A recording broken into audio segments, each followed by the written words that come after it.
and welcome to Movies, Films, and Flicks Data. I am Mark Hoffmeyer, and joining me is a man who has only built 7 traps, but those traps have only taken him 7 days to build. It's Norbert Morvan. Get to the chopper! Ah! So we just talked about the movie Cube, which is a massive trap. Now, what do you think? Trap. So is that why you picked this trap, to discuss this data piece? Is that kind of why you were thinking about doing this? You know what? Cube and Predators have a lot in common. A small group of people trapped in a hostile place looking for either A, exit, or B, just being able to survive, baby. That's what it's all about. I wrote this because while watching Predators, I just thought to myself, there's a 50-second scene in this. And so Predators is about, how do they, first and foremost, the Predators hunt these people down. They put them in individual ships, and then they send them to a hunting planet in the middle, in another galaxy. So this is very expensive. I don't know who's funding this, by the way. This is this is like the gas, how much is the gas on spaceships? Do they have, is it atomic fuel? You have to assume that the Predator economy is totally based on human skulls, and you figure that's what you just give in trade for fuel and food. Absolutely. So they barter to get people from all around the galaxy to this planet? Totally. They just make the Predators like, and then, now my gas tank is full, baby. I'll give you 3 skulls for 3 lightning rods. So exactly. This scene, it's 50 seconds. And in this scene, so I did the math, right? I figured out that this is incorrect, but there's 1,300 feet of vine, rope, and cords. There's 2 large pieces of deadfall that weigh at least 750 pounds each. There's 100 sharpened branch pieces. There's 30 sharpened pieces of thick, squat wood. There's 12.4 feet of sharpened poles placed inside a 10-foot hole that the guy made. Yeah, there's 20 feet of thick branches for the wooden large spike trap, and a bunch of palm fronds and branches to cover up the tripwires and holes. Now, this guy who is building it, and he does have a name in the comic book. His name is Drake. Now, while he's building this, so I'm watching this movie, and my first thought is, who built this? And it turns out that it's one man. So one man is on a hunter planet with no weapons, and he spends a total of, so I did all the math right here. So he spends 11 days to build the massive trap. So I'm watching this. The Predators were watching him make this, weren't they? Well, okay. Consider the following. I saw a map the other day that showed the fires in the Amazon that are currently happening. Yeah. And they superimposed that over a map of the United States. It took up most of the East Coast, say up until Philadelphia, right? Yeah. So imagine how huge the Amazon rainforest is, because that's not the whole rainforest that's on fire. This planet is probably bigger than the Amazon. You see Lawrence Fishburne, he's able to weave his way in and out of the movie and not get killed by the Predator. So they drop you there. If you are noticeable, they'll come after you. If you can hide, you can hide. So I think it's possible for him to put this together, even in that long period of time. I don't know what he was eating, but, he's got special forces skills. I think it's possible, baby. This guy is hacking and... Yeah, he's making noise. That's true. Sawing, and he's grunting, and he's pulling, and he's cutting. Fair enough. So, but you're right. I mean, it's a massive jungle. But these Predators, they have their infrared, right? They have technology beyond us. Beyond us. Far beyond us, yeah. So this clip, right? Just when you watch this in the theaters, did you think about this trap at all, or no? Did it bother you? It reminded me of what Schwarzenegger did in the very first Predator movie, because he took that clearly should have taken more than one night. All the stuff he's doing, because I was a Boy Scout once and I couldn't sharpen a stick quickly as he could. Okay. And that man is a trained professional, and he sharpened many sticks, and he's bending wood and get to the look, it's madness. There's no way. But you know what? They're aliens hunting people. That's where I put it. Yeah. And here's the thing. I made some assumptions, and you read the article. This really helped me. So in this thing, I'm like, he couldn't have sharpened all those sticks. How did he sharpen those? Well, apparently, in the comic book, he stole one of the smart discs from the Predators. So that explains everything that's been sharpened.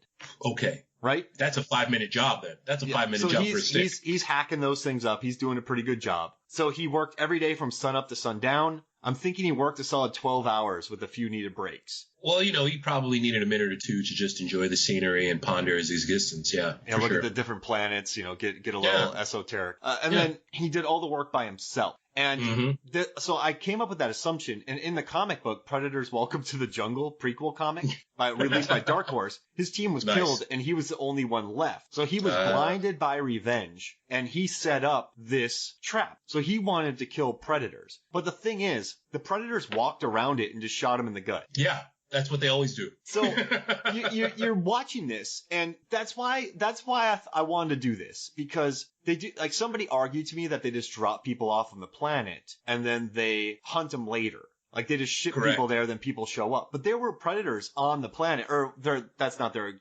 technical name, of course. It's not the predators, but Yatuja,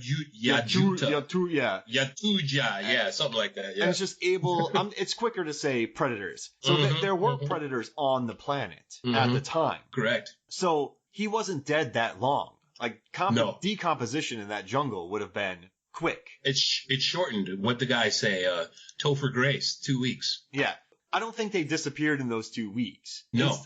I guess that's why I had fun with this. Now, did you see the drawing that my wife did the drawing on the Predators thing? So it was amazing. So I draw up these stupid things and she does the graphics for me. But I think it really was awesome. I think it really sells the trap because you can see it. So if you go to moviesfilmsandflicks.com, you type in analyzing the unsuccessful MFF special. Yeah. Yes, sir. You got it. I like the way you say it. MFF special, analyzing the unsuccessful and unnecessarily large trap in predators. So you did better than me. Thank you. If you run to the right, you're gonna fall. You're gonna get whacked by a spike trap. Correct. If you run straight, you got these little darts coming at you.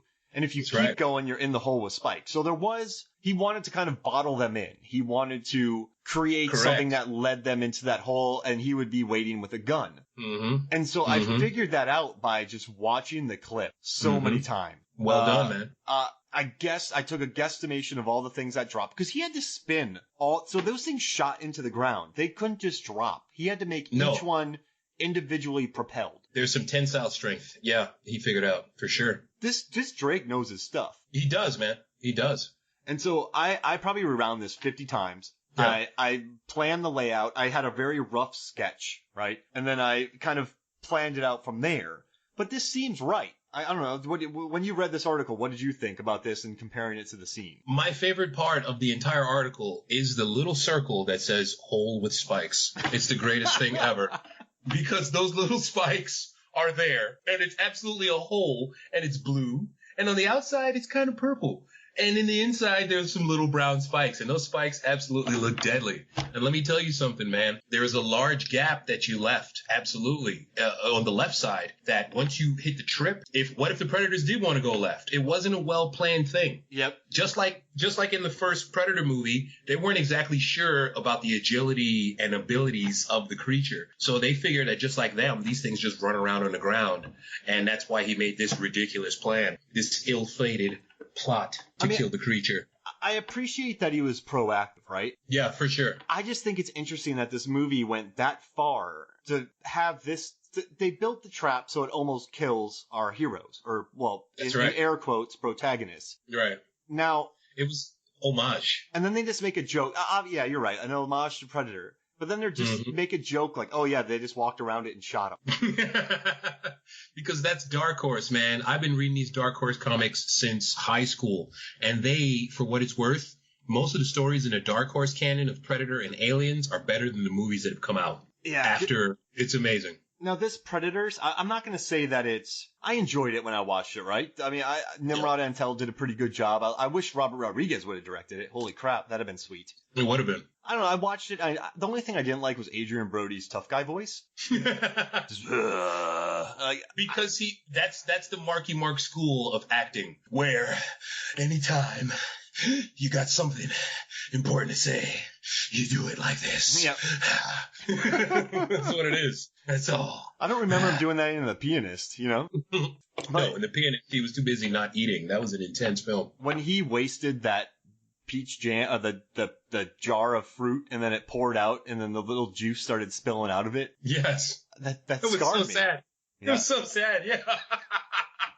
And this is really random, but I had a short-lived radio show when I was in Florida State, and it was a morning radio show on Saturdays at 7 a.m. and we talked about movies. No kidding. Now, none of my hosts showed up because they were always hungover, so I had to do a lot of weird work on it. But one of my hosts got me in trouble. The co-host got me in trouble because he kept saying the pianist. He was like, yeah, so the pianist, and he was doing it on purpose because we're college and we're 20 years old. But that got me in a lot of trouble, and so whenever I think of that movie, I kind of get rankled by it.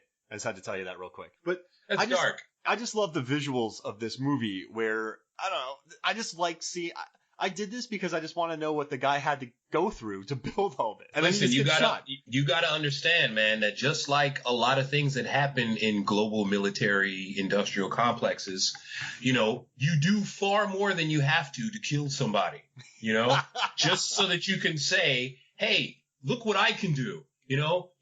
You've got a board with a nail in it, but I've got a tree and holes with spikes, and I've got these things to drag you into the hole with spikes, because that's clearly the hero of my trap, the hole with spikes. And I also love, by the way, in your diagram, spike trap, which is set up like a giant fly swatter. Yeah, Megan did an amazing job.